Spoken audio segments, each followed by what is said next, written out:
Alors bonjour, je m'appelle Nathalie Francisci.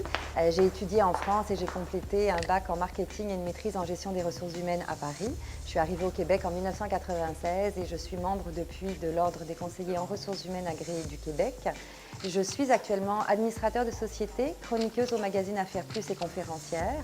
Je siège sur le conseil d'administration de l'Institut des administrateurs de société, du Cercle canadien, de la Fondation de l'École de technologie supérieure, la Fondation de l'ETS, également l'Ordre du Québec Ambulance Saint-Jean et au Vertigo, qui est une compagnie de danse contemporaine. Un conseil d'administration efficace, c'est un conseil d'administration composé de membres qui ont une expertise différente à apporter, un bagage d'expérience également différent, et ça crée vraiment une synergie. C'est aussi des gens qui sont capables de donner du temps et qui s'impliquent vraiment pour la cause ou pour la mission de l'organisation. La valeur ajoutée que je peux apporter au sein d'un conseil d'administration, c'est faire la différence. Personnellement, j'ai une expertise en marketing, en communication et en ressources humaines. Alors quand je suis assis avec mes collègues, effectivement, je peux mieux les challenger, soit les autres administrateurs, également poser des bonnes questions à la direction pour l'aider à avancer et la sensibiliser, lui faire prendre du recul. Ça, c'est vraiment ma valeur ajoutée.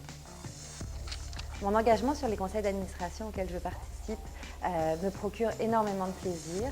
C'est beaucoup de satisfaction personnelle, la sensation de pouvoir faire la différence, et c'est ça qui compte à la fin de la journée. Pour moi, faire la différence pour une organisation, pour une mission, pour faire avancer une cause. Les conseils d'administration qui m'ont invitée, au départ, m'ont invitée parce que j'avais une compétence particulière, communication, marketing, ressources humaines. Je me souviens de mon premier conseil, entre autres, l'Institut des administrateurs de société. J'avais beaucoup d'intérêt pour la gouvernance et je l'ai manifesté.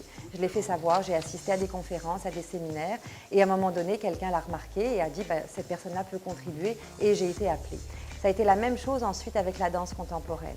J'aime la danse contemporaine, je veux faire rayonner la danse contemporaine à l'extérieur même du Québec. J'ai joint au Vertigo parce que j'avais cet intérêt-là, en plus de mes compétences et de mon intérêt pour la gouvernance. Donc oui, il y a des processus, mais il faut savoir aussi lever la main et se faire connaître. Il ne faut pas hésiter à appeler et à manifester son intérêt. Ensuite, les invitations viennent. La diversité au sein d'un conseil d'administration, c'est une grande richesse. Puis on parle de la diversité de genre, hommes-femmes, on parle de la diversité culturelle. Je vais vous parler aussi de la diversité générationnelle. Aujourd'hui, autour d'une table d'un conseil d'administration, si on veut s'attaquer à son marché, il faut être capable de le comprendre. Pas juste en ayant des études de marché, mais en étant capable d'avoir des gens autour de la table qui vont savoir de quoi on parle. Et je pense que la diversité crée une grande richesse et une grande synergie entre les membres d'un conseil d'administration. L'initiative telle que Leadership Montréal est assez unique, et ce que je trouve très intéressant, c'est qu'elle va permettre de sensibiliser la population et aussi les jeunes à s'impliquer tôt dans leur carrière, à leur donner et à leur fournir des modèles d'inspiration, et c'est ça qui va permettre à un moment donné de faire la différence et de faire de Montréal une place de choix. Le meilleur conseil ou les meilleurs conseils que je pourrais partager avec vous avant de siéger, d'accepter de siéger sur un conseil d'administration, c'est de choisir la cause, choisir la mission qui vous tient à cœur. Il faut que ça vienne vous chercher, il faut que ça vous allume parce que vous allez donner beaucoup de temps. Il n'y a pas juste 4 ou 5 réunions par année. Les gens qui vous disent ça, ne les croyez pas. Il y a du travail à faire entre les réunions. Et c'est tout ce qui se passe entre les réunions du conseil d'administration qui va vous demander le plus d'énergie.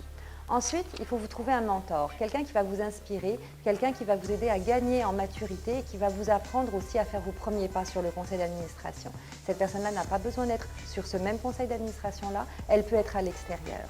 Et ensuite, une fois que vous allez être arrivé à la table, vraiment en action, osez poser des questions, levez la main. Vous avez des idées, vous avez une voix, sachez vous en servir.